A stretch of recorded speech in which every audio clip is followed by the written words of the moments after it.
Boa noite e bem-vindos a este Fronteiras 21. Vamos abordar a coesão da União Europeia, a confiança que se pode ter no futuro desta Europa unida. Mas esta dúvida, muitas vezes relacionada com alguma inquietação, tem obviamente vários anos, sendo atualizada com casos como o processo que levou ao Brexit, além da sempre alimentada falta de consenso interno em alguns momentos-chave. No entanto, este era um panorama até o início deste ano. Após isso, tudo se alterou porque a guerra na Ucrânia conseguiu unir os Estados-membros, que agora se agrupam como nunca debaixo da bandeira das 12 estrelas douradas e contra um inimigo comum, a Rússia. Esta coesão reforçada traduziu-se, por exemplo, na definição rápida de sanções ao Kremlin, mas também no anúncio de um investimento muito maior nas políticas de defesa e numa preocupação em encontrar alternativas ao fornecimento energético vindo do leste europeu. Neste programa vamos começar por perceber que, um pouco depois da maior amputação da sua existência com o Brexit, a Europa parece então mais unida, mas ninguém duvida, e como escreveu Teresa de Sousa para o site do Fronteiras 21, vale a pena olhar esse texto, a Europa tem mesmo de mudar de vida. Ou seja, como agora vão registrar os correspondentes da RTP em Bruxelas, Duarte Valente e Rui Manuel Silva, o maior desafio em 72 anos de história colocou-se nos últimos 85 dias. We are united and we stay united. Nenhuma das crises foi tão grave como esta, nenhuma é tão grave como a guerra na Ucrânia. Il faudra réformer aussi nos textes, c'est évident. Se uma certeza fica dos últimos 85 dias da história europeia é que há um antes e um depois da guerra na Ucrânia que nunca serão iguais. And if Putin was seeking to divide the European Union, to weaken NATO and to break the international community, he has achieved exactly the opposite. We are more united than ever. Para conseguir essa unidade nas circunstâncias mais difíceis que o projeto europeu enfrenta em 72 anos de história, há muito trabalho de bastidores que normalmente não se vê.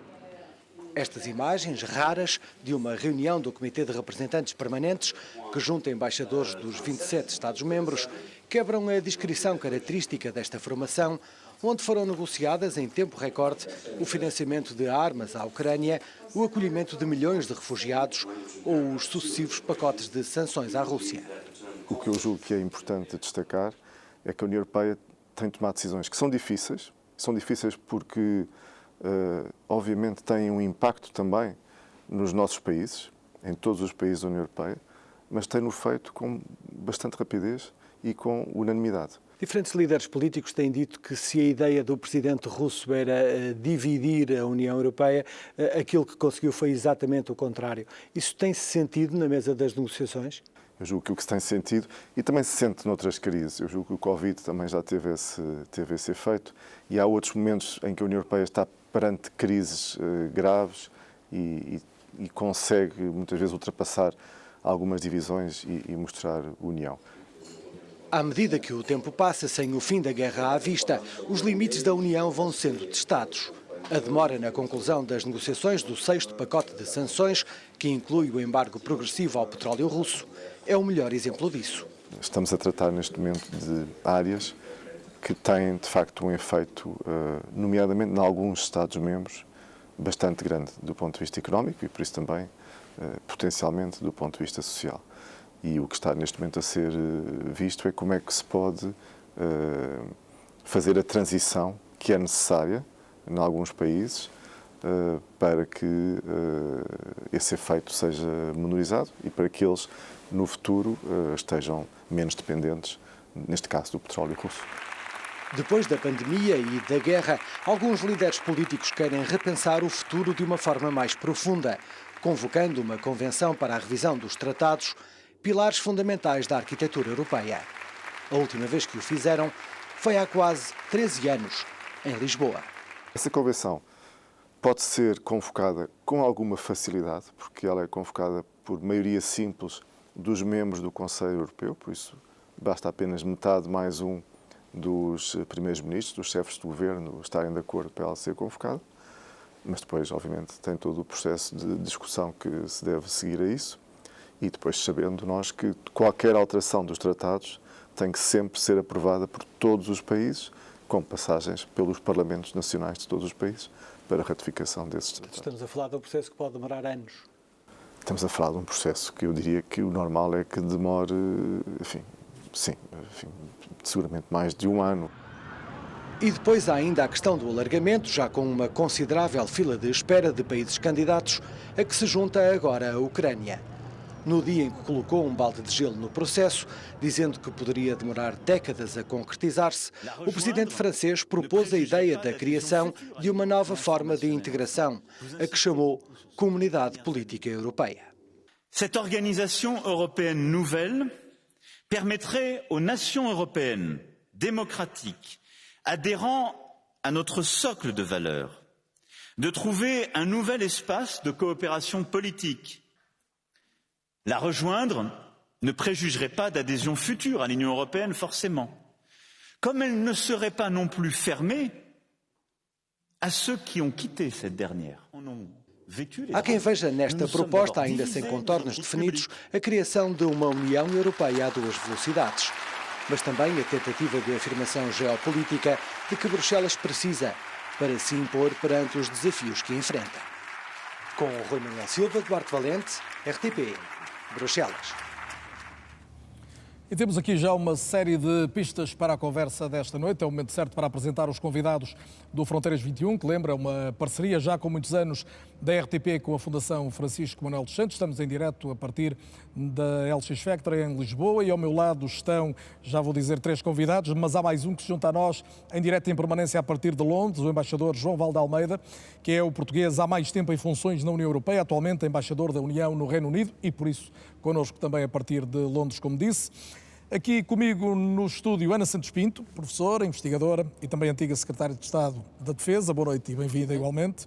Também Nuno Severino Teixeira, como sabem, foi Ministro da Defesa, da Administração Interna, é obviamente também professor de Estudos Políticos e habitual comentador das questões de assuntos internacionais. E ainda o embaixador Fernando Neves, boa noite e bem-vindo também, embaixador jubilado, esteve na ONU, na União Europeia, na Embaixada Portuguesa em Washington, foi também secretário de Estado dos Assuntos Europeus, enfim, tudo convidados com um currículo que permite que nos enriqueçam com a reflexão do momento, que Europa temos e para onde caminhamos. E, embaixador Fernando Neves, começava precisamente por si. Daqui a pouco vamos ter neste programa uma entrevista exclusiva com Javier Solana, em que se lhe pergunta sobre uma nova ordem mundial e ele diz: para já temos que lidar com a nova desordem mundial. A Europa está a lidar bem com esta desordem? João Monet dizia que... Boa noite, antes de mais, e muito obrigado pelo convite. E só um pequeno detalhe, já agora, quando refere ao meu currículo, nunca refere o que é para mim a coisa mais relevante que eu fiz na minha carreira, que foi a negociação de Timor, que celebra depois da manhã 20 anos. Por acaso tinha anotado, até porque acompanhei em loco uma parte final desse seu trabalho. Dito isto, o Jean Monnet dizia que a União Europeia ia viver, como sempre se viveu na história, sucessivas crises e que ela viria a ser, o resultado seria a forma como ela teria resolvido as diversas crises. É o que se está a passar agora. Aliás, as crises têm sido sucessivas. Tivemos a crise financeira, de que a União Europeia foi, em certa medida, uma vítima. Tivemos a crise do Covid, tivemos a crise dos refugiados e temos agora a crise da guerra na Ucrânia. Eu creio que a União Europeia reagiu da melhor forma a esta crise, com uma grande unidade, que é muito satisfatória. Eu não gosto muito de dizer que foi o Putin que nos uniu, espero que nos tenhamos unido por princípios e valores, embora, obviamente, o crime cometido pelo presidente da Rússia com uma invasão não justificada da Ucrânia seja um fator de unidade. Embora, a meu ver, continuam a restar algumas situações preocupantes no seio da União Europeia. E, na minha opinião, a União Europeia tem que pensar também em si própria, para continuar a existir e para ter a utilidade que tem tido até agora. A União Europeia perdeu um pouco a inocência com a imigração dos refugiados vindos de fora da Europa. Agora, a União Europeia tem que continuar a ser um promotor da paz e eu devo dizer que é com muito desagrado que vejo o facto da União Europeia estar a comprar armas para mandar para a Ucrânia? Para a Ucrânia. Porquê? Não estou a dizer que não se deva apoiar a Ucrânia. Estou a dizer é que isso podia ser feito pelos Estados-membros como tal e não por um uma instituição como a União Europeia, cujo objetivo é a paz e não o fomentar da guerra. Portanto, os Estados individualmente sim poderem auxiliar a Ucrânia, Sim. a instituição o é não. Eu julgo que não, foi muito infeliz. E comporta riscos isso? Não, isso não creio que comporte riscos em termos bélicos diretos, certo. não. Comporta uma alteração da percepção daquilo que é a União Europeia, uma instituição feita para a paz, que está a participar, não era necessário, não havia necessidade, para citar uma frase célebre da televisão portuguesa, Do Hermano José? do Hermano José. Eu penso que a União Europeia tem que pensar um bocadinho mais em si própria. Tem que pensar tem que pensar na sua dimensão, porque a partir de um certo momento o alargamento ad eterno. E lhe pedir que identificasse, pelo menos genericamente, e já vamos ter tempo para atalhar, uma das questões é a própria dimensão da União. A própria dimensão da União. Até onde é que queremos ir? Eu devo dizer que quando era secretário de Estado dos Assuntos Europeus, fiz uma proposta de política e escrevi um artigo em que eu dizia que, em 2005, que nós não devíamos criar quaisquer expectativas de integração na União Europeia dos países saídos da antiga Rússia. Uma coisa são os países bálticos, outra coisa são os países do leste europeu, porque a União Europeia foi um dos mais importantes instrumentos para o Ocidente vencer a Guerra Fria, como é óbvio, portanto aí não havia dúvidas nenhumas. Portanto, uma coisa são os do Báltico, outra coisa são países como a Hungria, a Polónia, a Roménia. Sim, os bálticos que nós nunca reconhecemos como sendo parte integrante da União Soviética. Certo. Os países de leste também não eram da União Soviética. Não pertenciam à União Soviética. Agora, entrar por uma questão egoísta de dimensão, eu julgo que a União Europeia não será capaz de ser eficiente se se alargar a 60 países. Já vamos falar um pouco mais sobre isso. Chama à conversa também o embaixador João Valde Almeida, como disse, está connosco a partir de Londres. Alguém que o senhor conhece muito bem, o José Manuel Durão Barroso, que liderou a Comissão Europeia, disse no início desta crise que a Europa não levou Putin a sério, que o desvalorizou. A minha pergunta é, o que é levar hoje Putin a sério? É perceber o quê, quando se fala, por exemplo, do alargamento da NATO, do alargamento da União, o que é mais arriscado que acontece? Boa noite a todos. Eu estou geralmente de acordo com o José Manuel Durão Barroso, e neste caso também estou, mas eu queria começar por salientar uma realidade histórica da União Europeia, se quiser. Nós somos, enquanto União Europeia, resultado de crises e da solução de crises, mas também, em larga medida, o resultado de fatores externos, de fatores exógenos, que têm impacto sobre a União Europeia. No início da União Europeia, claramente, o fim da guerra, a necessidade da paz, mas também a ameaça da União Soviética, do Pacto de Varsóvia, e, por outro lado, o apoio dos Estados Unidos. E, ao longo da história da União, os fatores exógenos tiveram sempre um papel muito importante. Nos últimos anos, eu destaco 3 situações onde isso foi evidente. Por um lado, o Brexit, que foi um momento de crise da União Europeia, o Covid, a pandemia, fator externo também, não controlável por nós, e, em terceiro lugar, a invasão da Ucrânia. E o que é preciso salientar nessa medida é que a União foi capaz de reagir de forma coordenada, de forma eficaz e, aliás, de forma surpreendente, e encontramos nestas 3 crises, ou na resposta a estas 3 crises, elementos que para mim são fundamentais. O primeiro é a noção de que nada está garantido. Nothing should be taken for granted, como dizem os nossos amigos ingleses. Mas também que há uma precariedade, há uma vulnerabilidade inerente à situação internacional que deve obrigar a União Europeia a agir como um todo, e é nessa medida que a crise ucraniana teve um papel, ou está a ter um papel fundamental. A invasão da Ucrânia representa uma aceleração da história.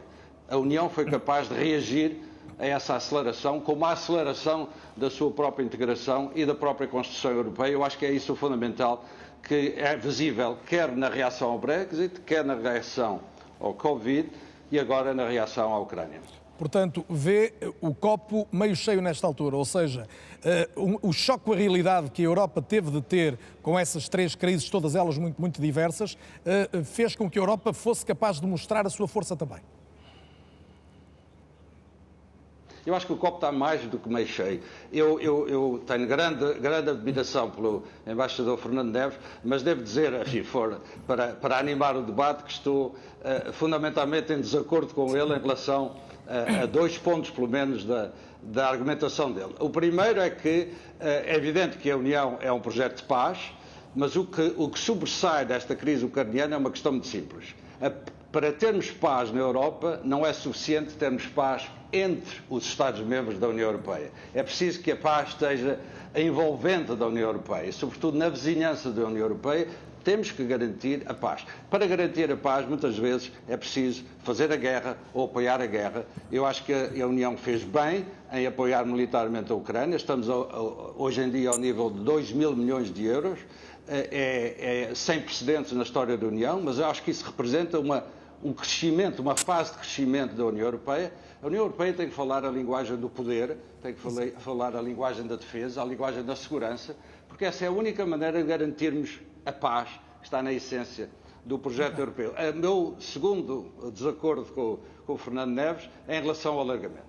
Eu acho que nós não temos o direito, enquanto portugueses, de dizer que a Hungria ou a República Checa, ou a Roménia, ou a Bulgária, não têm direito a fazer parte da União Europeia. Eles estiveram sob uma ditadura, como nós estivemos sob uma ditadura, quisemos abraçar a democracia, quisemos abraçar as liberdades, eles também têm o todo direito a fazer isso, nós não temos o direito de os auto-excluir, temos é que organizar a União, e esse é o tema, se calhar, para daqui mais a pouco, mais uns minutos, em termos sem dúvida, da sua arquitetura. Sem embargo, obviamente, querer ouvir quer a Ana Santos Pinto, quer o Nuno Severino Teixeira.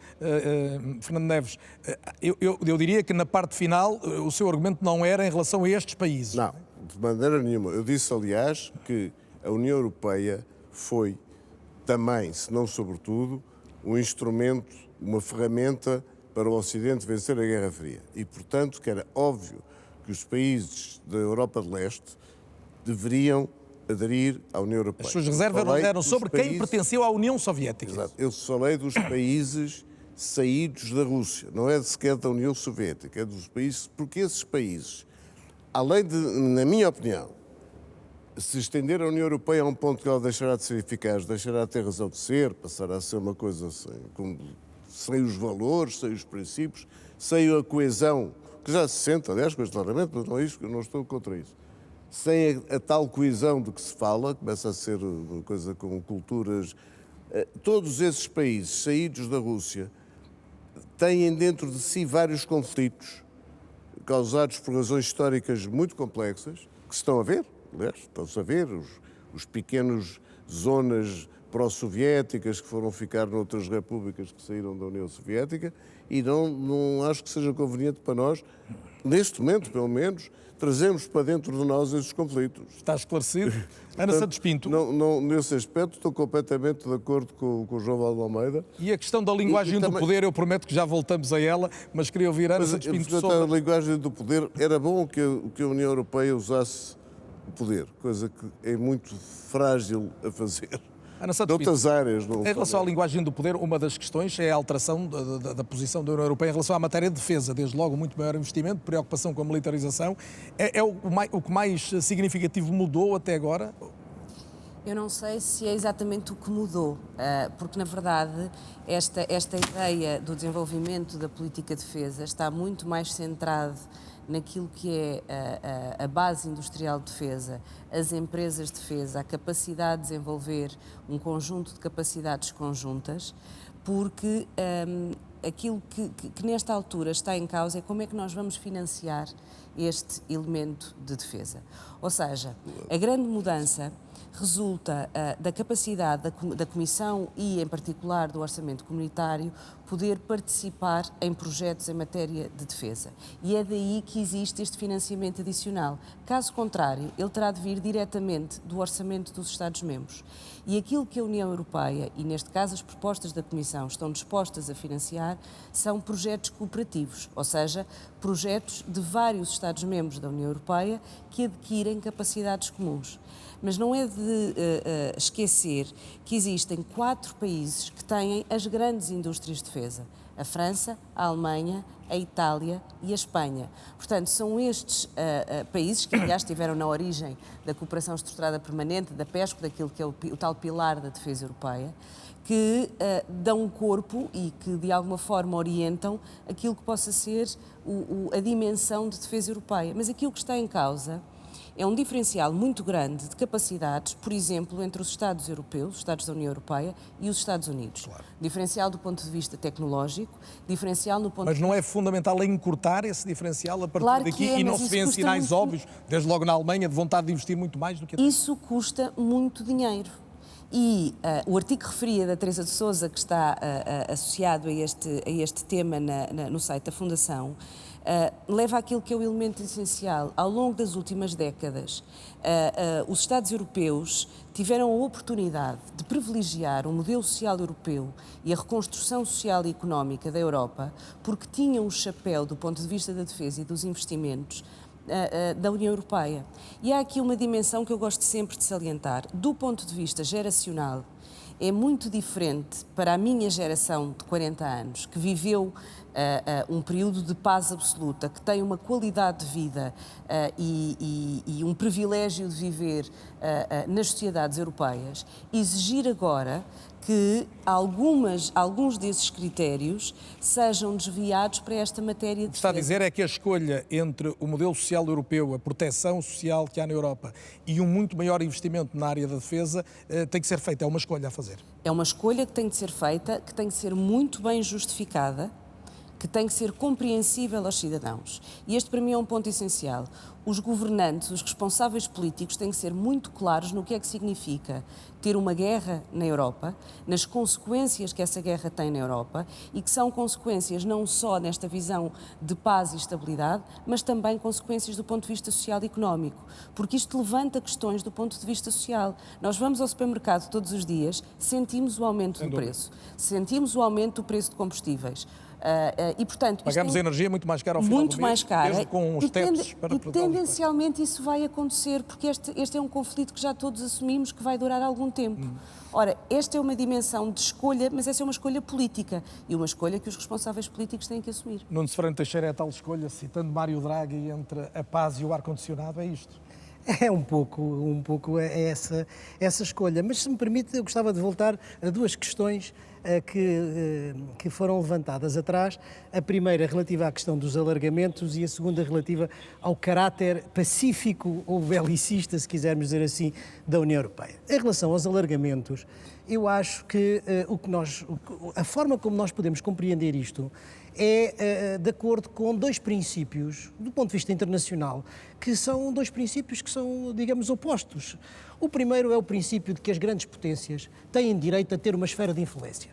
E que nessa esfera de influência, digamos, têm direito a exercer sobre os outros um determinado droit de regard, digamos assim, uma certa influência, em que os outros têm apenas uma soberania limitada. Verdade, era o que a União Soviética fazia no bloco soviético e é, em certo sentido, aquilo que Putin hoje quer fazer em relação à Rússia. Do outro lado está um princípio que não... Este é um princípio imperialista, vamos dizer assim, um princípio imperial de que essas grandes potências têm direito a isso. Do outro lado temos um princípio... Mas continua a ser um argumento muito relevante da Rússia agora. Não? Eu sei, é por isso que eu estou a dizer. Do outro lado, nós temos um princípio que é um princípio democrático de que as nações têm direito de escolher o seu destino. Que, aliás, é o que está na Carta das Nações Unidas. Os povos têm direito a dispor de si próprios. Ora, no que diz respeito ao alargamento, e isto é válido para a União Europeia, como é válido para a NATO, os países que aderiram à União Europeia e aderiram à NATO no final da Guerra Fria, fizeram-na por vontade própria, por expressão direta, digamos assim, da vontade democrática dos seus parlamentos. Ninguém lhes impôs isso. E, portanto, desse ponto de vista, nós temos que perceber que o alargamento, quer da União Europeia, quer da NATO, tem a ver com este princípio geral, digamos, das relações internacionais, que é o que domina hoje, digamos, a ordem internacional. A valoração que faz ser obviamente diferente de um princípio e do outro, não recomendava um bom senso diplomático que o avanço fosse ponderado? Mas esse avanço, essa ponderação diplomática foi feita. É preciso dizer que desde 2008, a gente pode concordar ou não é verdade? Mas desde 2008, quando se deu a invasão da Geórgia, não é verdade? Sim, da Abcásia. Sim. Da Abcásia, da Ossétia do Norte, que era claro que, digamos, de um ponto de vista formal, a porta estava aberta, mas de um ponto de vista real, toda a gente sabia que não ia haver esses alargamentos. Eu, aliás, devo-lhe dizer, eu estive na Cimeira de Bucareste, em que se discutiu esse problema, que era a questão do alargamento à Geórgia. E foi muito claro, nessa cimeira, que, embora os Estados Unidos e o Presidente Bush fizesse força para que isso acontecesse, do lado europeu, particularmente a senhora Merkel, opôs-se ferozmente. E, aliás, todos os europeus, em certo sentido, foram um pouco nessa linha, e isso não aconteceu. O que é que aconteceu? Meses depois, Putin invadiu a Geórgia. E, portanto, digamos que... Ou seja, o não ter havido o avanço na entrada da Geórgia não impediu que Putin colocasse em prática o Ocidente não quis ver o que era claro. Ou seja, não quis ver na Geórgia, como não quis ver na Síria... Quem no Ocidente? Olha, a Europa em particular? A Europa em particular, e em particular eu digo as coisas... A senhora Merkel, em primeiro lugar. E também isto relativamente à Geórgia. Depois, o presidente Obama traçou linhas vermelhas na Síria quanto ao uso de armas químicas. Elas foram usadas. Aconteceu alguma coisa, Carlos Daniel? Não aconteceu nada. Na Ucrânia, quando foi invadida a Crimeia em 2014, também foram levantadas algumas sanções e foram feitas declarações relativamente a isso. Aconteceu alguma coisa? Portanto, o Ocidente não pode queixar-se de que o Sr. Putin não era claro em toda a sua política relativamente a isso. Mas não era esse o ponto que eu queria chamar a atenção. O que eu queria chamar a atenção era justamente para, apesar de haver esse princípio dos povos poderem escolher o seu destino, não havia, no plano real, um perigo iminente de que, digamos, esses países viessem a integrar a NATO. Segunda nota, já agora, só para que queria dizer, relativamente à questão da paz. Durante muito tempo, e isso tem a ver com a própria história da integração europeia, durante muito tempo a União Europeia era aquilo que se costumava chamar uma potência civil, uma potência até se dizia normativa. Bom, porquê? Porque quando se cria, onde inicia o processo de construção europeia, e se dá uma crise em 53, quando falha a primeira Comunidade Europeia de Defesa, as coisas dividem-se.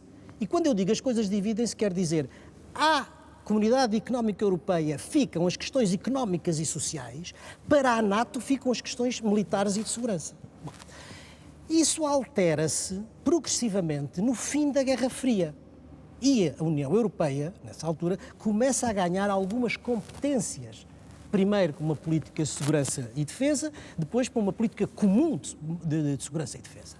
E isso, criando algumas capacidades. Agora, o que é que fica claro desta... Concluindo agora, não é? Agora, o que é que fica claro desta crise da Ucrânia? É que há um déficit de capacidade da União Europeia para responder a uma crise desta natureza.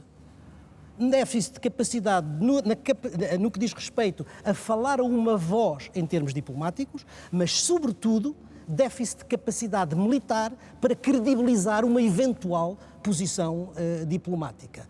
E eu acho que estes dois pontos são dois pontos que vão estar em aberto, quer nós gostemos, quer não, no pós-guerra da Ucrânia. O que é que eu quero dizer com isto? Não sei se vai ou não abrir-se a Conferência Intergovernamental, mas um dos temas óbvios que, se isso vier a acontecer, é o do fim da unanimidade em matéria de política externa e, obviamente, o que é que se vai fazer com a defesa europeia. Já vamos a essas duas questões seguramente. Antes de continuarmos a conversa, ou juntando à conversa alguns dados que são relevantes e que dão conta, no fundo, da forma como os cidadãos europeus olham para a União nesta altura. E há, desde logo, um sublinhado que devo fazer, o sublinhado de que a confiança na União Europeia está no nível mais elevado desde 2009, o que é significativo. 47% dos cidadãos da Europa confiam na União. No caso português são 69%, portanto ainda bastante mais significativo.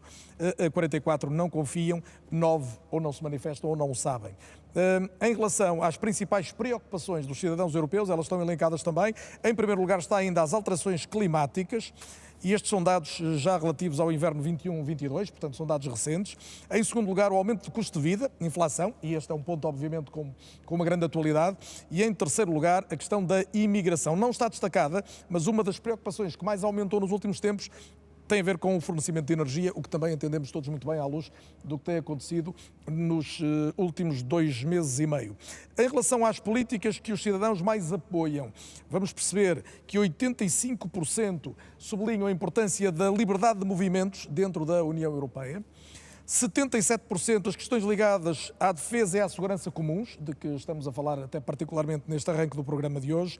75% também já à política energética comum, que é outro dos pontos sensíveis no contexto atual. A questão política com menor aprovação é o alargamento da União Europeia, de que aqui se falou também já, com apenas 47% de apoiantes, portanto bastante diferente dos 70 e muitos, 85 das outras questões. A fonte é o Eurobarómetro, a opinião pública na União Europeia, como disse, dados do inverno 21-22. O que pensam os europeus da resposta que está a ser dada à guerra da Ucrânia? Estão divididos aqui em 5 itens estes valores. Em relação à ajuda humanitária, quase unanimidade, 93% em termos europeus, 98% em Portugal, portanto, unanimidade em relação à ajuda humanitária. Um valor muito elevado ao acolhimento de refugiados, 88% no todo da União, o valor mais baixo é de 75% na Bulgária. Apoio financeiro à Ucrânia, 80% a favor, também a Bulgária como mais baixo, 55%. Algo se repete quanto às sanções económicas à Rússia, aprovação inferior a 50% na Bulgária, mas uma aprovação de 80% no conjunto dos 27. Por último, fornecer equipamento militar à Ucrânia tem uma taxa de aprovação abaixo das demais, está nos 67%, sendo que neste caso a Bulgária e Chipre estão abaixo mesmo dos 30%. A fonte também é a Comissão Europeia, dados de abril de 2022, portanto, o último mês.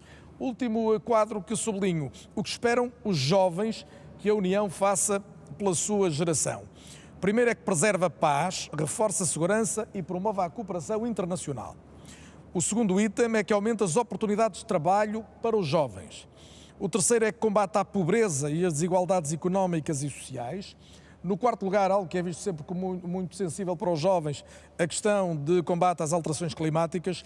E no quinto, a promoção de direitos humanos, da democracia e dos valores europeus. Neste caso, a fonte é o estudo de Juventude e Democracia no Ano Europeu da Juventude, também o estudo da Comissão Europeia, já com dados de maio deste ano, portanto, dados aqui bastante atuais. Ana Santos Pinto retomava, podendo comentar se vir pertinência nisso algum destes dados, mas a questão principal aqui deixada pelo Nuno Ferreira Teixeira há pouco, há aqui 2 déficits na União, um tem a ver com a força diplomática de negociar, e não faltaram esforços, desde logo de Macron, para manter um canal aberto com Putin, mas ligado a isto, um segundo ponto é um déficit de facto de força, de poder, diria João de Almeida há pouco, de um déficit militar. O poder tem várias componentes, a militar é uma delas, mas eu acho que o poder económico da União Europeia não pode ser deixado de lado. E essa é uma dimensão de poder que a União Europeia de facto tem enquanto do valor agregado dos seus 27 Estados-membros.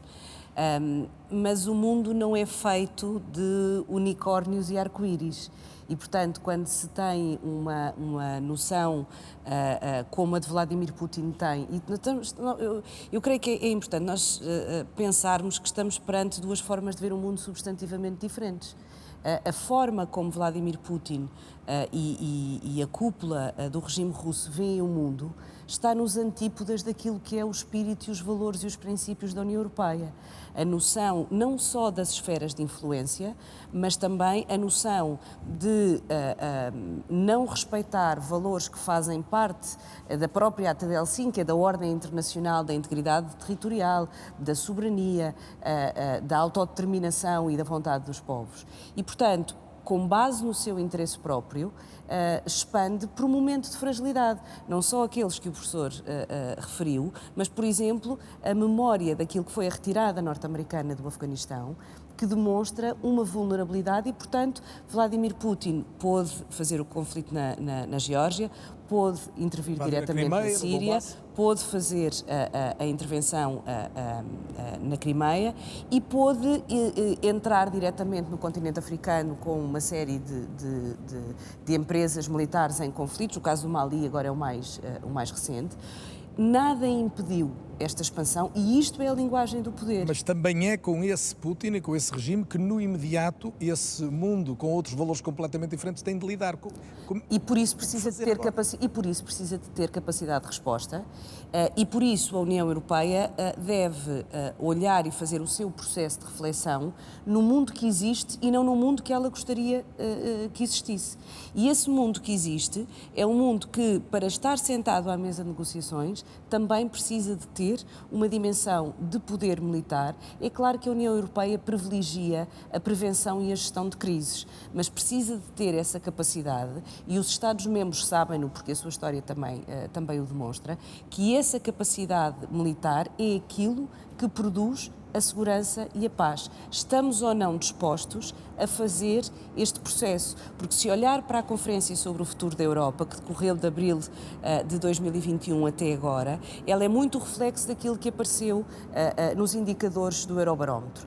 E como qualquer estudo de opinião, é uma fotografia do momento. Não é? Na altura dos atentados terroristas, o terrorismo era a primeira preocupação, na crise económica e financeira o desemprego era a primeira preocupação e hoje, naturalmente, que se nós falarmos, por exemplo, na garantia das cadeias de fornecimento, na segurança alimentar, na questão da saúde global, isto precisa de ser trabalhado no contexto da União Europeia, mas para garantirmos isto também precisamos de ter este instrumento militar. O que eu queria deixar bem claro é que este instrumento militar é muito caro, é de médio e longo prazo e exige financiamento. E, portanto, é preciso pensar quais são os canais para que isto possa acontecer sem prejudicar aquilo que é o equilíbrio e o normal funcionamento dos Estados no seu modelo social europeu, conforme nós estamos habituados. Fernando Neves, temos aqui a questão da linguagem do poder, da força que é preciso ter em termos militares e se quisermos acrescentar aqui um calcanhar daqueles económico é a questão energética, que ainda não falamos hoje, mas temos obviamente que olhar também. Não? Olha, justamente, eu temo que eu concordo inteiramente que sobretudo o que nós temos que fazer é ter bom senso e trabalhar com aquilo que existe na realidade. Este não é um momento, infelizmente, nem dos princípios, nem do direito internacional. O direito internacional é uma coisa notável que os países poderosos só cumprem, só respeitam quando lhes é conveniente. E se há país que tem invadido outros, não estou sequer a fazer uma crítica, se há país que tem usado esse poder sem que nunca tenha tido qualquer impedimento grave, é os Estados Unidos. A invasão do Iraque, que além do mais é provavelmente o maior erro de política externa e que agravou a insegurança do mundo gravemente, mas também invadiu o Panamá e também invadiu a Granada e também interfere nos assuntos internos de todos os países. Eu li o artigo do Severino Teixeira hoje, mas sim, não devia de haver zonas de influência. A verdade é que há. E que os Estados Unidos têm uma zona de influência que é o mundo inteiro e a política interna dos países que para eles são importantes. E exerce-o. Ainda hoje eu vi que é muito bom que os França e os Estados e a Inglaterra estejam a reforçar a sua presença no Pacífico. Bem, porque a França e a Inglaterra têm que reforçar a sua presença no Pacífico? E depois, há aqui dois critérios.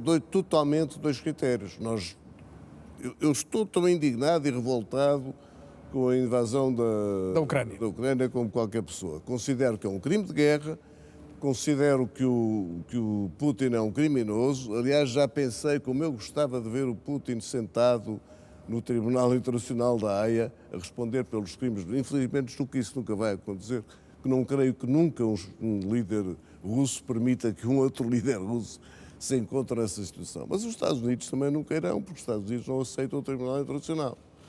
Convém não esquecer. Ontem eu ouvi alguém que dizia a Rússia sai e entra das agências da ONU. Não, o país que sai e entra nas agências da ONU quando não gosta é os Estados Unidos. Por exemplo, saíram da Unesco há pouco tempo, ameaçaram sair da OMS, fazem isso precisamente e não respeitam regra internacional nenhuma. Inclusive os Estados Unidos aprovam leis internas que se aplicam a instituições externas, o que é uma violação do direito internacional, na minha opinião. E depois temos o maior violador do direito internacional contemporâneo, que é Israel. No outro dia vimos aquela cena degradante do funeral da jornalista, e não sei se repararam, que havia, na imagem, havia-se um palestino que estava a proteger o filho, que tinha pai 7 anos, e mataram o filho. Portanto, Israel, eu sei perfeitamente que há muita culpa da parte dos palestinos em tudo isto, e que é ridículo não reconhecer que Israel existe, porque existe. Agora, dito isto, Israel faz o mesmo que o Putin está a fazer à Ucrânia, em prestações, faz de vez em quando. Quer dizer, aqueles ataques de Gaza, as vezes que eles atacaram Gaza, era igualzinho.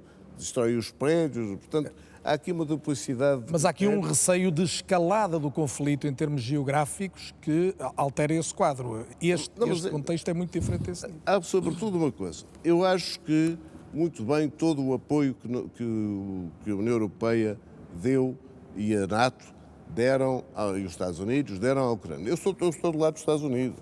Eu vou-lhe dar um exemplo. O meu primeiro posto foi no Conselho de Segurança em 1979-80 nas Nações Unidas. O Vietnã invadiu o Camboja. Todos sabem como era o regime do Pol Pot. Nós apoiámos o Pol Pot. E muito bem. Nós, Ocidente, quer dizer, os 5 membros permanentes do Conselho de Segurança ocidentais, apoiámos o Pol Pot. Porquê?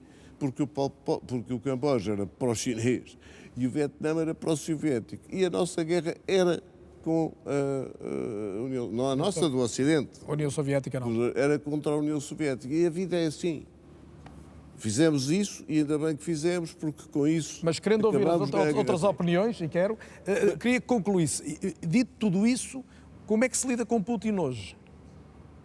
Bom, eu acho que chegou um momento em que era bom tentar encontrar vias de uma solução negociada.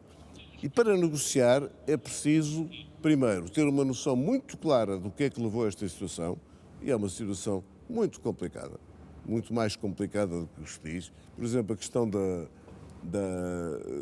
Geórgia, a narrativa ocidental, não é por acaso que o Sr. Saakashvili está hoje preso, e ele era na altura presidente da Geórgia e deve ter ganho muito dinheiro com aquela guerra. Portanto, as coisas são um bocadinho mais complicadas. Mas pode haver canais de diálogo com Putin, era isso que eu julgo que é preciso começar a... Por exemplo, eu concordo que o Putin é um carniceiro, mas preciso ser eu a dizê-lo do que o Biden. Quer dizer, não vale a pena continuar a humilhar os russos. Não vale a pena estar... Eles já se humilharam suficientemente, porque, como dizia o Talleyrand, não sei se vos estou a repetir, pior que um crime, a invasão da Ucrânia é um erro, porque demonstrou a falta de capacidade do exército russo, a irracionalidade de tudo o que está a acontecer. Agora, eu concordo que a Rússia, como qualquer outro país, e os países maiores têm mais razão para isso, mais poderosos, eu concordo que a Rússia deve ter preocupação com a sua segurança. E nós não quisemos ouvir o que eu estou a dizer. É possível... Mas deixe-me só dizer mais uma coisa. Em relação, por exemplo, à energia.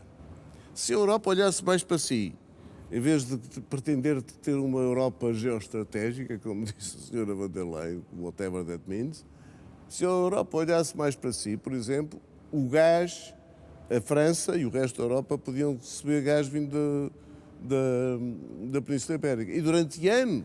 Houve um bloqueio a esse projeto. Se a Alemanha, se a Europa olhasse mais para si, talvez estivesse preparado para não estar tão... Mas não falta quem diga que este pode ser um ponto de viragem também a esse nível. Nuno Severino Teixeira, vê esta necessidade de uma Europa perceber os seus erros e ainda tentar, de alguma forma, dialogar com Putin?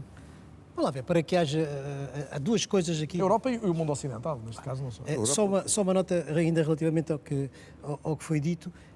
Naturalmente que eu, pelo menos, mas penso que não sou só eu, várias pessoas, condenam as violações, sejam elas quais forem. Eu, por exemplo, estive contra a intervenção ou a invasão do Iraque. Agora, é preciso perceber uma coisa, é que as consequências internacionais daquilo que Israel faz, horrível, na Palestina não tem uma influência sobre a ordem internacional. E aquilo que está a acontecer na Ucrânia tem uma influência sobre o futuro da ordem internacional. E não é, portanto, indiferente quem ganha a guerra. Esta diferença é uma diferença importante. Agora, relativamente à questão da coisa, eu também acho, aliás já o tenho dito, que estamos num momento crítico e muito perigoso em que há dois riscos possíveis, não é? O primeiro risco é o da escalada horizontal. Quando digo escalada horizontal, é a Rússia procurar atingir um outro país, por exemplo, a Transnistria, e isso levar, digamos, a outras áreas. O segundo é o da escalada vertical. A escalada vertical, estamos a falar em utilizar armas de maior letalidade, em particular armas de tipo nuclear. O que está a acontecer é que... Os dois riscos colocam-se. Os dois riscos, eu creio que podem existir. E, portanto, estamos num momento muito difícil, muito crítico, em que, obviamente, pode haver aqui uma viragem na própria guerra que é preciso evitar a todo o custo, e o Ocidente, estamos a falar dos Estados Unidos em particular, da Europa e da NATO, têm que ter cuidado nessa matéria. Agora, para que haja negociações e negociações sérias do ponto de vista político que conduzam à paz, é preciso que haja condições. Se nós olharmos para as guerras anteriores, a primeira, a segunda, etc., ao longo das guerras houve sempre tentativas de negociação, até do papado, até o Papa. Bom, o que acontece nesta altura é que era preciso que, em primeiro lugar, as partes quisessem negociar. E não é certo que neste momento as partes queiram negociar. Qualquer delas. Porquê? Porque a Rússia não ganhou e a Ucrânia não perdeu. As duas partes, têm a esperança de ganhar e, portanto, terem resultado militar que lhes permita impor a vontade política ao outro. E, portanto, neste momento, isso ainda não aconteceu. Na minha maneira de ver, aquilo que é difícil para a comunidade internacional é como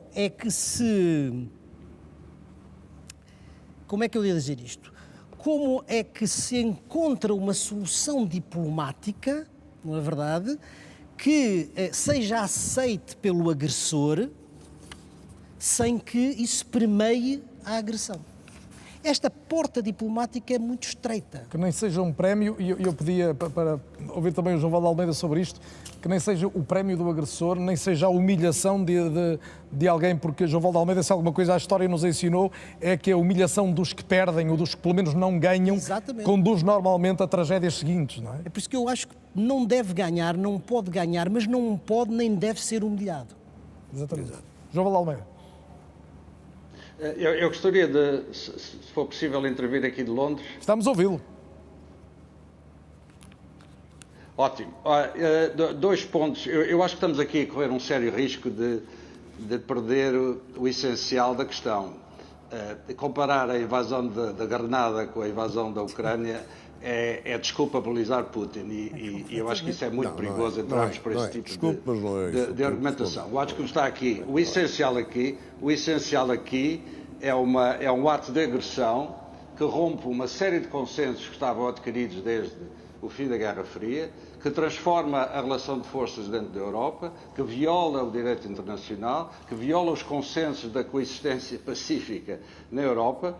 E estamos a falar da Europa, não estamos a falar da América Central, não estamos a falar do Sudeste Asiático, estamos a falar do nosso continente, daquilo que mais diretamente nos afeta. Portanto, a União Europeia tem que reagir, tem que sair da sua zona de conforto e tem que assumir este novo papel. Eu volto ao que disse a Ana Santos Pinto há pouco. Eu acho que há aqui uma questão política fundamental e que as nossas forças políticas, os nossos governantes, todos nós com alguma responsabilidade, temos que assumir. A Europa só pode viver em paz se assegurar a paz, pelo menos na sua vizinhança, se não na cena internacional. E é preciso que isso seja assumido como objetivo. Daí que, como eu dizia há pouco, me parece fundamental esta mudança qualitativa na capacidade da União se transformar também numa entidade que assegura a segurança dos seus cidadãos na frente externa. Este programa chama-se Fronteiras 21. Eu acho que a nova fronteira da integração europeia é a frente externa. é à frente da política externa, da política de segurança, da política de defesa. E se olharmos para a nossa resposta ao Covid, vamos encontrar talvez alguma dimensão que nos pode inspirar também nesta nova fronteira. Falava-se há pouco de financiamento. O problema da defesa europeia é que não só gastamos pouco, como gastamos mal. Gastamos mal no sentido em que cooperamos pouco entre os Estados-membros, gastamos mal o dinheiro de forma pouco eficaz, gastamos pouco nas novas tecnologias e no desenvolvimento tecnológico da defesa, que depois tem implicações civis. Ainda hoje a Comissão Europeia lançou novas ideias sobre isto. Portanto, há aqui como eu dizia, uma nova fronteira, mas é preciso que a União tenha a capacidade de sair da sua zona de conforto, de assumir estas novas responsabilidades. É aí que eu acho que o momento atual é um momento de viragem e é fundamental concentrarmos nessa dimensão. E o que pode mudar dentro da União para que seja possível responder a uns quantos desafios é uma dúvida que vou deixar para a fase seguinte da nossa conversa, introduzindo agora uma entrevista exclusiva que realizamos hoje mesmo com Javier Solana, como sabemos o antigo secretário-geral da NATO, que foi também alto representante da União Europeia para a política externa e de segurança. Ele falou à correspondente RTP Madrid, Ana Romeu. Faço 2 destaques. Acredita que a União está no bom caminho, mais unida e a reagir como um coletivo, quer antes com o Covid, como agora em relação à guerra, e vê também com naturalidade a adesão da Finlândia e da Suécia, uma vez que a neutralidade não está a ser solução para a ameaça atual.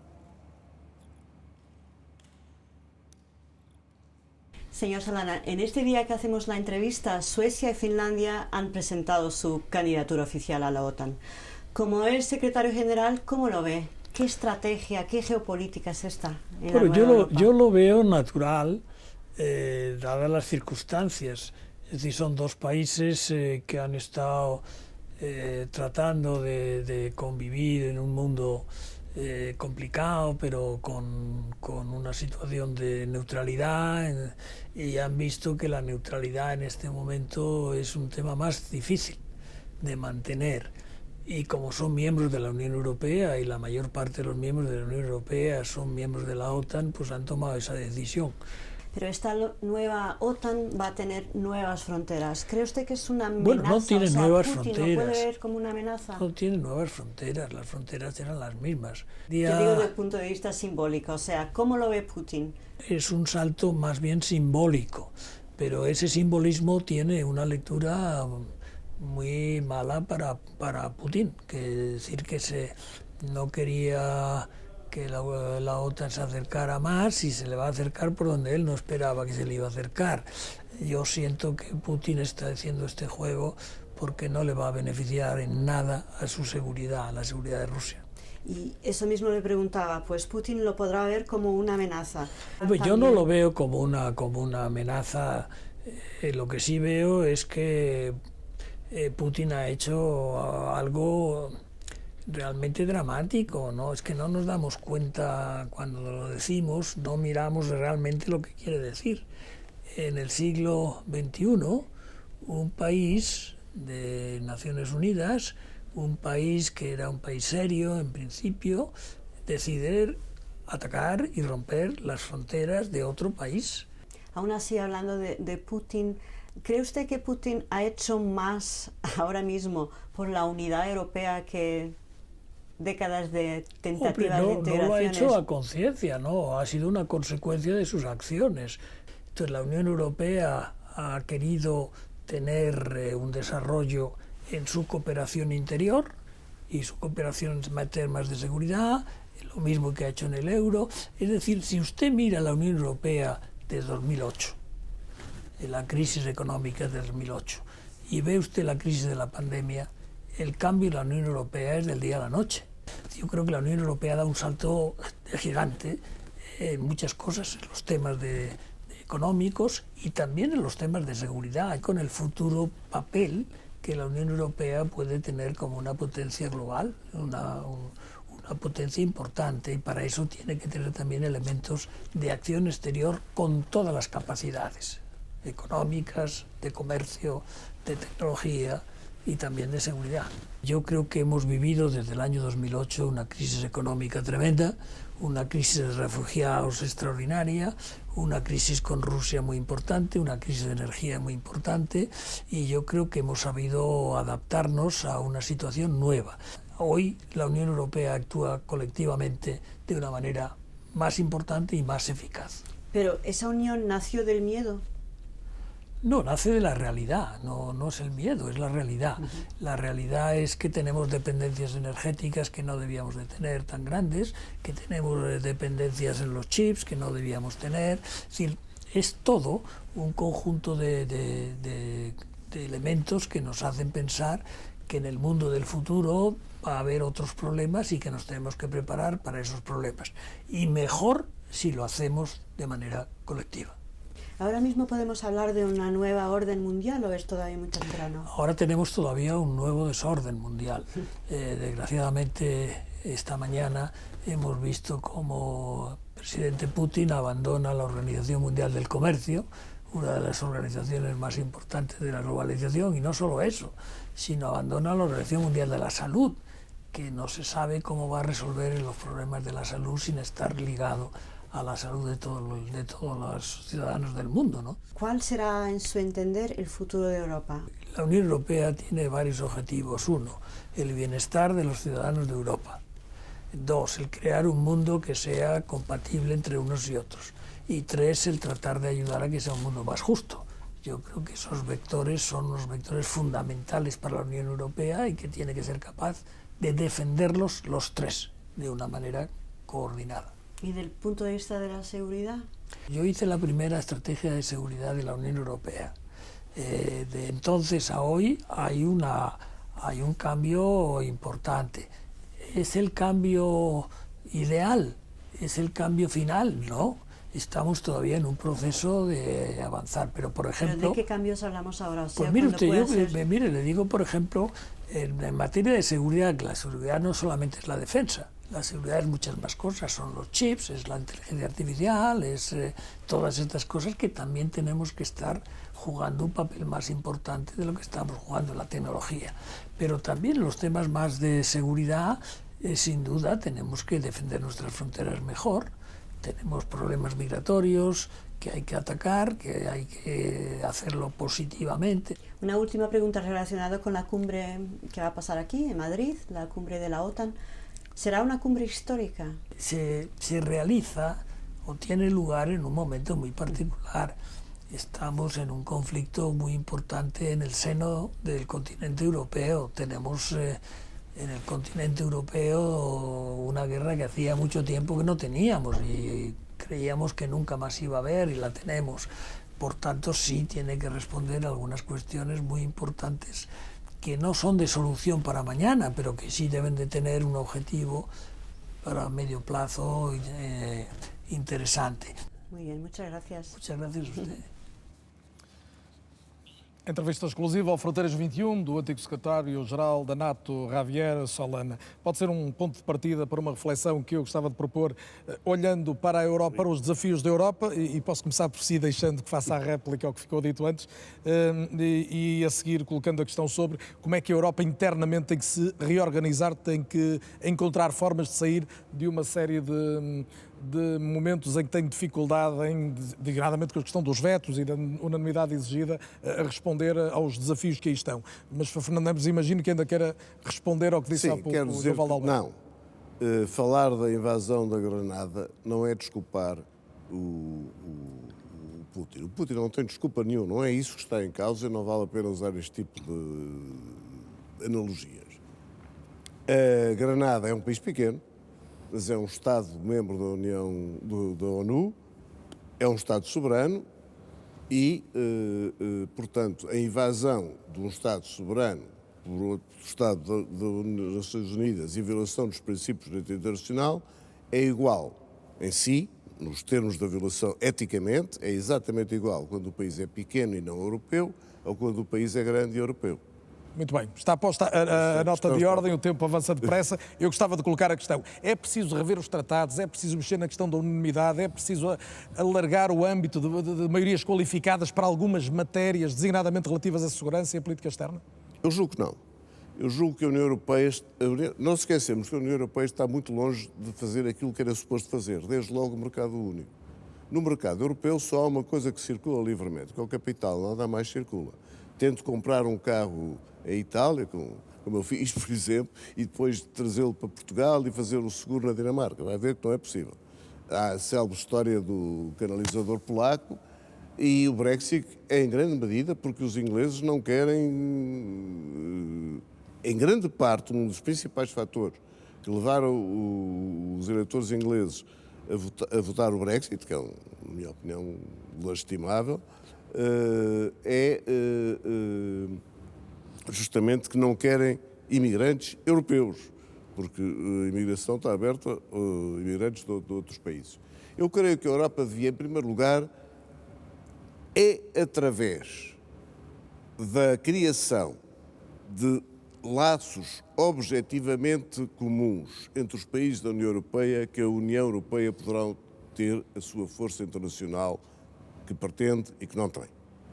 Portanto, a União Europeia devia, em primeiro lugar, continuar a integração interna a nível económico, a nível social, a nível fiscal, a nível monetário, como fez, também como dizia o Monet, respondendo à crise, várias vezes. Mas dizia-me que para isso não é preciso mexer nos pilares fundamentais, nos tratados. Eu julgo que não é preciso e não é a altura, na minha opinião, sobretudo agora, nesta desordem internacional, como diz o Solana, não é a altura de começar a inventar mais reformas institucionais. Acho que o Tratado de Lisboa, por mais que ele não me agrade muito, mas é o que é, e acho que serve perfeitamente, para isso serve perfeitamente.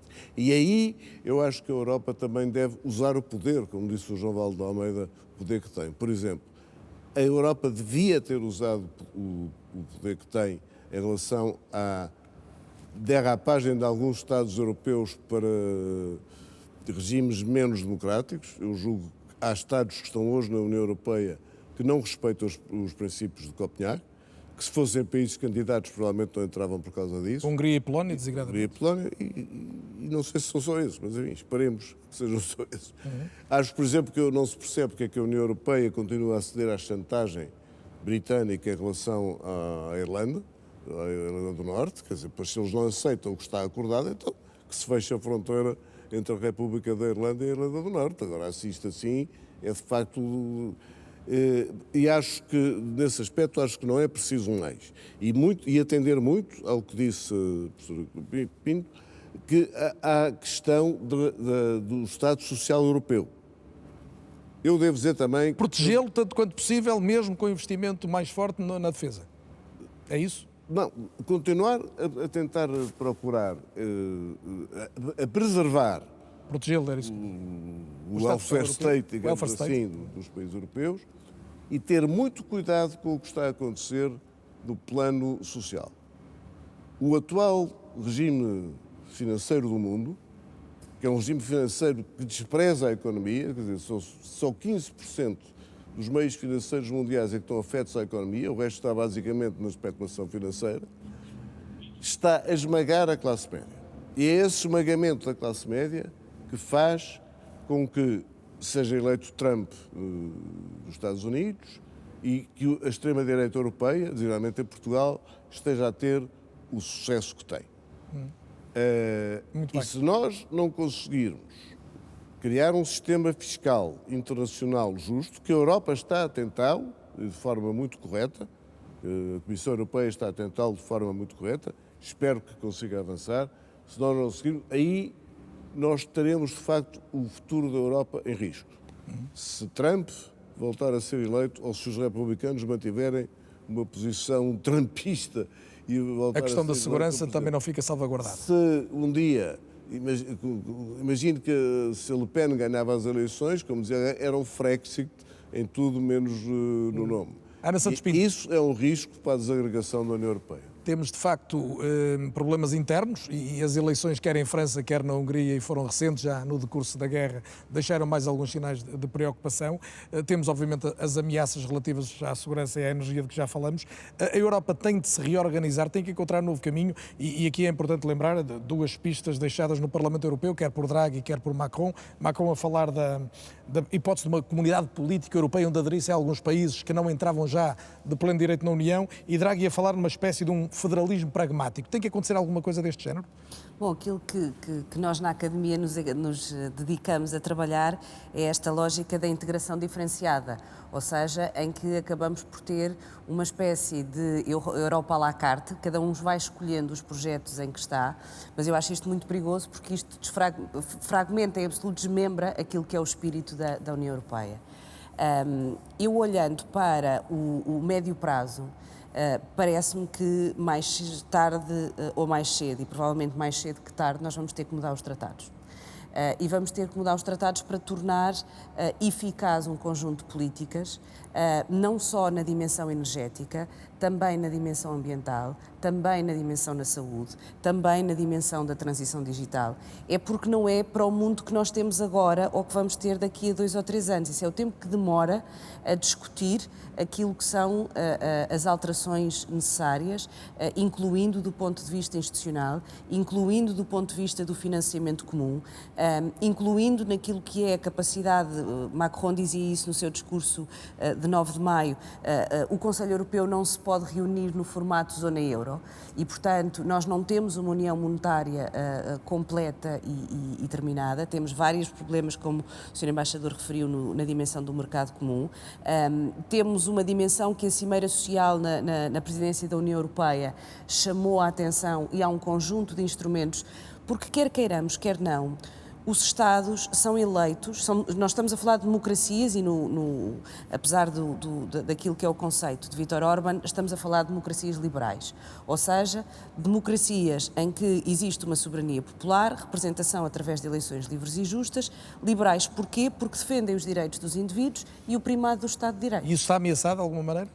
Se olharmos para aquilo que são um conjunto de movimentos populistas, a crise grave dos partidos tradicionais, aconteceu em França, aconteceu na Alemanha, aconteceu na Itália e vai acontecer numa série de outros países, porque os cidadãos não se revêem nas estruturas dos partidos e no discurso e na narrativa dos partidos. Ora, este é o problema da democracia. Portanto, uma reorganização da União Europeia também é a resposta a isso. Não se pode esquecer o que é que os cidadãos pensam, as necessidades e expectativas que os cidadãos têm.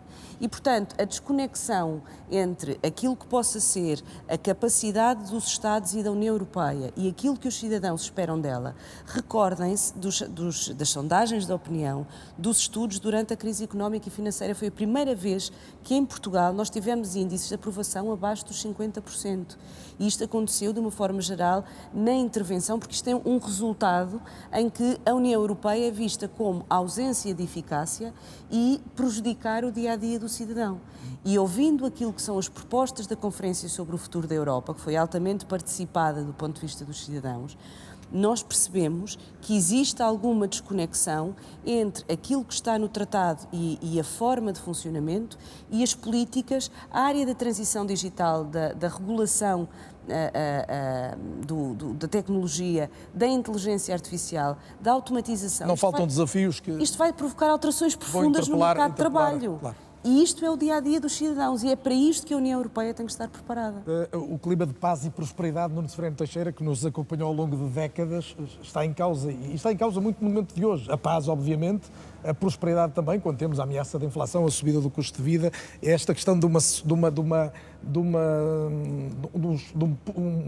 europeu médio sentir que não está a viver como viveu até agora. Não é? Indiscutivelmente. E como é que se reage a isso do ponto de vista das instituições? E isso tem consequências. Vamos lá ver, eu acho que nós estamos a viver um período histórico. Histórico no sentido em que ele vai trazer mudanças profundas. Nós não temos ainda, porque estamos dentro do próprio processo, estamos dentro da crise, estamos dentro da guerra e não visualizamos ainda como isto vai terminar, mas o fim da guerra, o pós-guerra, terá certamente consequências equivalentes àquilo que foi o fim da Segunda Guerra ou o fim da Guerra Fria em termos de mudança da ordem internacional e em termos de mudança da integração europeia. Mas ainda à sua pergunta relativamente à integração europeia, é preciso dizer que, há bocadinho julgo que era o João Val de Almeida estava a dizer isso, a integração europeia avançou sempre em períodos de crise e na resposta às crises. E qual é a forma de resposta às crises? É ou o alargamento, ou o aprofundamento, ou as duas coisas em simultâneo. Houve duas últimas crises, a do euro e a dos refugiados, que foram perdidas. Perdidas no sentido em que a União Europeia sai mais forte, mais fraca e mais dividida.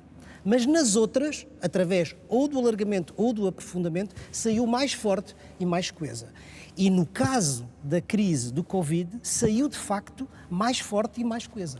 Foi capaz de dar uma resposta aprofundando a integração europeia. O PRR é, digamos, o exemplo cabal disto. Foi a questão das vacinas e depois o PRR. A questão das vacinas e do PRR. E eu estou convencido que no próximo futuro, e quando a guerra terminar, vai haver claramente, enfim, eu estou de acordo com o que a Ana diz, há um déficit de coesão entre norte-sul, este-oeste, há um déficit vertical, a que nós chamamos o déficit democrático, entre os cidadãos e as instituições, e naturalmente isso é fator importante para a mudança institucional, mas eu estou convencido que vai aparecer com muita clareza o déficit da União Europeia enquanto ator internacional e o déficit da União Europeia enquanto security provider, ou seja, enquanto provedor de segurança, ator militar. Pode ser exigido ao mesmo tempo alargamento e aprofundamento? Ator militar. Não. O que eu acho é que daqui para a frente estas duas questões vão colocar-se, eventualmente vão ter implicações na revisão dos tratados, mas há uma coisa que eu acho que é muito importante e que são oportunidades. Assim como se ganhou a oportunidade da Covid, esta também poder-se a ganhar esta oportunidade no seguinte sentido. Desde o princípio da integração europeia, tem havido uma diferença, uma fratura entre duas concepções estratégicas para a defesa da Europa. Ou seja, para uns a defesa da Europa é a segurança atlântica, para outros a defesa da Europa é a autonomia estratégica europeia. E eu acho que vamos ter a possibilidade, não sei se o ganhamos ou não esta oportunidade, mas vamos ter a possibilidade de construir uma defesa europeia no quadro da Aliança Atlântica. E isto é, digamos, seria um avanço extraordinário. Um aprofundamento da defesa europeia, e isto tem a ver com os meios e com a despesa. Porque, como dizia o João Val de Almeida, não é só gastar pouco, é gastar mal. E quanto maior for a otimização dos recursos, quer humanos, quer em termos de equipamento e armamento, melhor será o output e o desempenho. Exatamente, portanto, essa é a resposta só da para Comissão. terminar, eu acho que isso vai colocar-se e ou nós ganhamos essa oportunidade ou se a perdemos, será difícil. João Val de Almeida, até por nos estar a acompanhar a partir de Londres, a ideia de Macron é também um abrir de porta ao eventual regresso do Reino Unido à esfera da União Europeia. Esta União Europeia a mais velocidades, a ritmos diversos que possam fazê-la crescer de uma forma diferente daquela que tem sido até agora, é um caminho?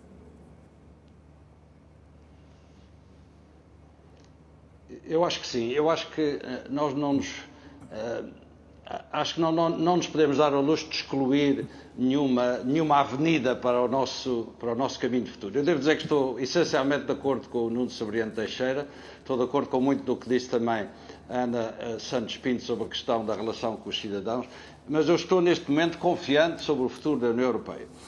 Se calhar podem dizer que sou pago para estar confiante, mas de facto estou verdadeiramente confiante enquanto cidadão que a União Europeia vai conseguir ganhar estas novas batalhas, com uma condição: que ela seja capaz de assumir as suas responsabilidades. Na frente interna temos problemas de coesão, temos problemas de gestão do primado da lei e dos valores, temos problemas enormes na frente externa. Se a União for capaz de assumir as suas responsabilidades, o que quer dizer que as forças políticas, os líderes políticos têm que explicar melhor, têm que trazer os cidadãos para o centro da discussão europeia. Se isso acontecer, eu acho que a Europa estará à altura. Mas não pode excluir aqui uma grande dimensão de criatividade.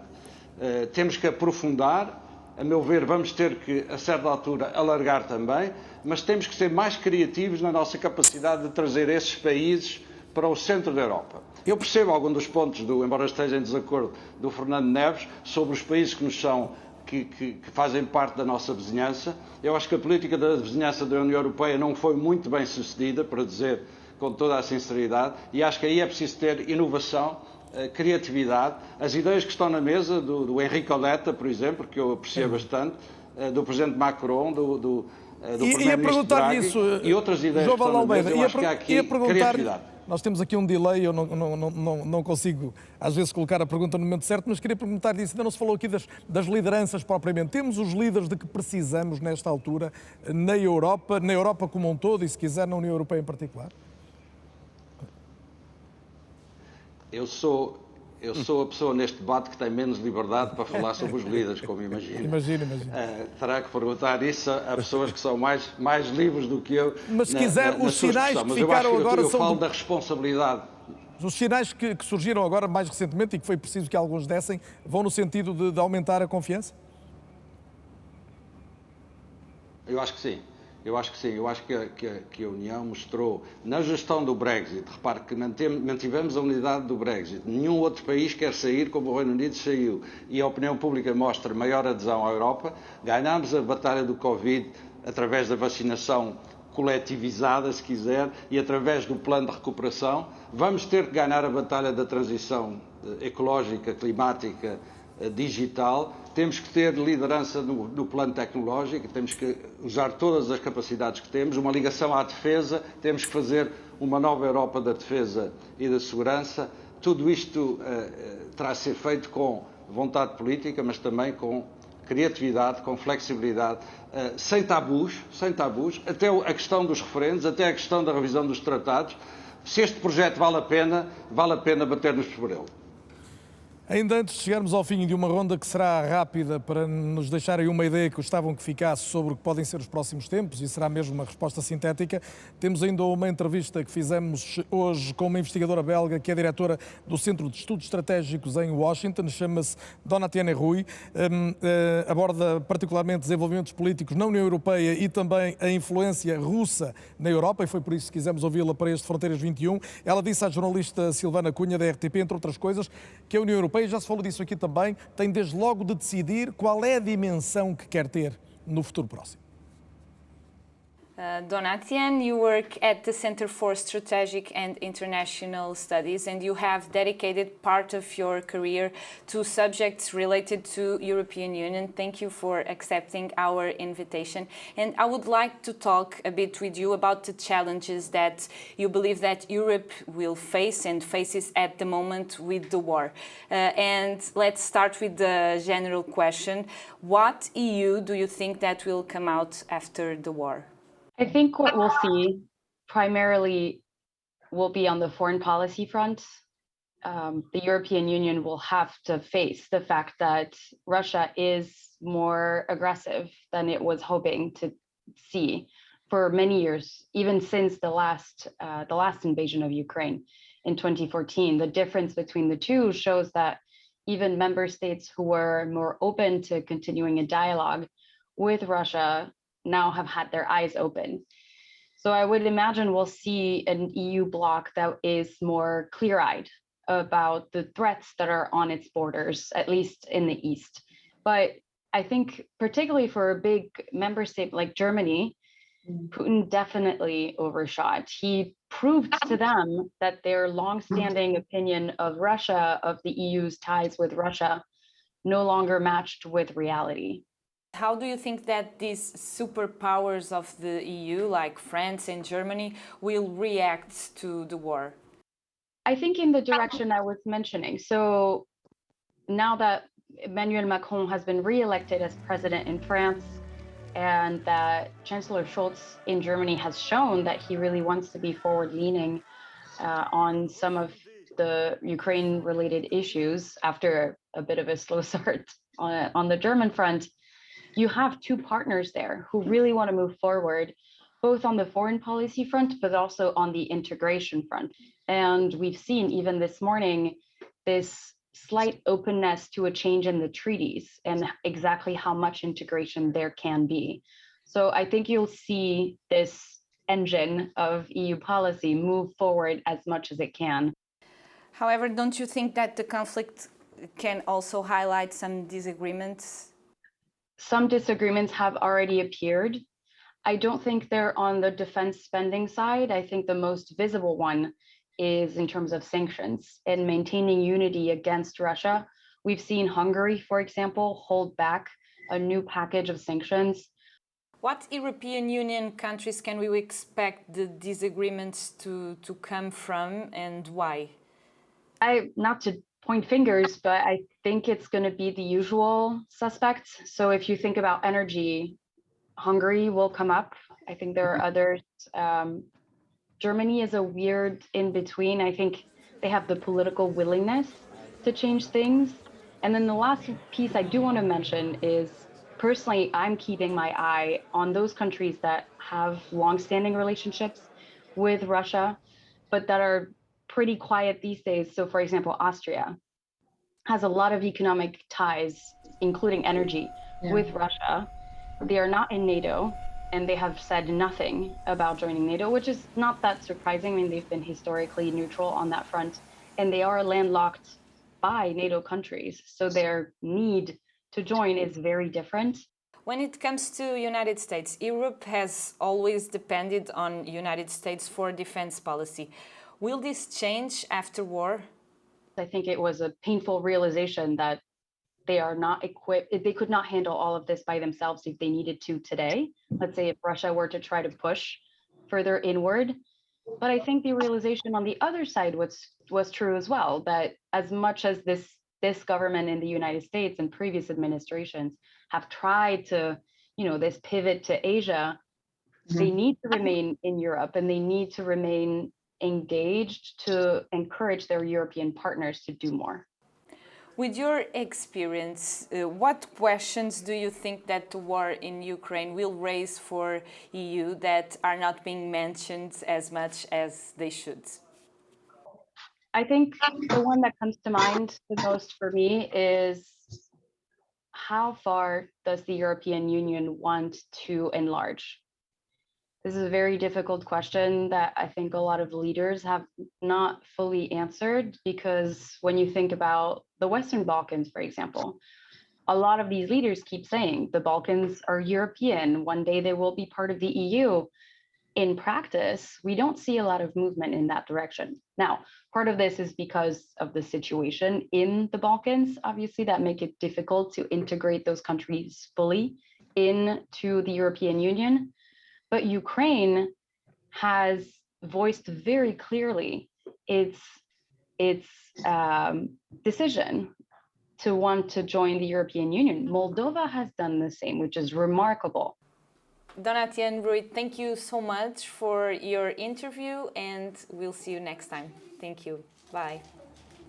A investigadora Donatienne Rui, numa entrevista à jornalista da RTP, Silvana Cunha, para este Fronteiras 21. Não tenho mais que 1 minuto para cada um dos meus convidados, mas o desafio, posso começar por Londres e pelo embaixador João Valde Almeida, é mesmo tendo a perfeita noção de que vivemos um momento de incógnita absoluta, sobretudo em relação ao futuro da guerra, em que é que a Europa tem de se concentrar, tem de se focar e não pode falhar no futuro imediato, no futuro próximo? Carlos, ouvindo os meus caros membros do painel e escrevinhando aqui alguma coisa durante esta nossa emissão, eu dava-lhe uma agenda com 5 pontos. Vamos a eles. A primeira é que eu gostava de ver uma União Europeia ambiciosa nos seus objetivos e sem receio do seu poder. Em segundo lugar, uma Europa confiante nos seus trunfos.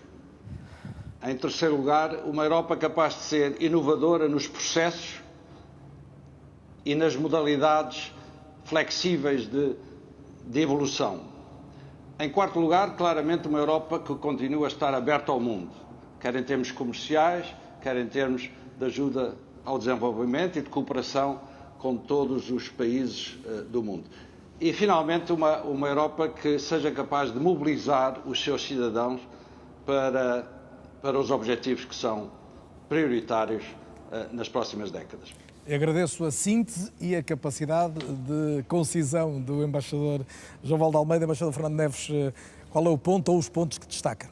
Olha, o que eu gostaria de destacar era o seguinte: para usar uma expressão brasileira, a Europa tem que cair no real. E a realidade não é isto que nós estamos a ver. Esta reação emotiva à Ucrânia, à guerra na Ucrânia, é justa, é positiva, a coragem do povo ucraniano é extraordinário, mas a realidade, eu concordo inteiramente com o que disse o Nuno Sergente Teixeira. Nós temos que ter em atenção o risco da expansão da guerra, quer ao nível horizontal, quer ao nível vertical. E vamos agora focar no nível vertical. A Rússia é a maior potência nuclear do mundo. A Rússia, eu sei que a Rússia, economicamente, tecnicamente, demograficamente... Sim, mas continua a ser... Mas tem aquilo que, no momento da verdade, é a única coisa que conta. Tem o botão para carregar na arma nuclear. Portanto, nós devemos... Eu acho que se justifica que se perceba que a Rússia é uma grande potência e que se lhe dê esse papel, porque os Estados Unidos são tratados por toda a gente, em toda a parte, até protocolarmente, de uma forma diferente dos outros países todos, e a China também, e a Rússia também estava habituada a ser. E, portanto, Tenho mesmo que concluir?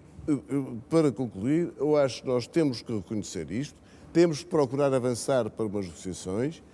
Esta guerra provavelmente não vai ser vencida por ninguém, temos que tentar uma solução que não humilhe a Rússia, o que talvez seja reconhecer esse lugar que ela tem, infelizmente, pelas piores E reconhecer razões, o poder que ela tem. E talvez o que eles queiram, neste momento, é que o negociador não seja o Zelensky, mas o Biden.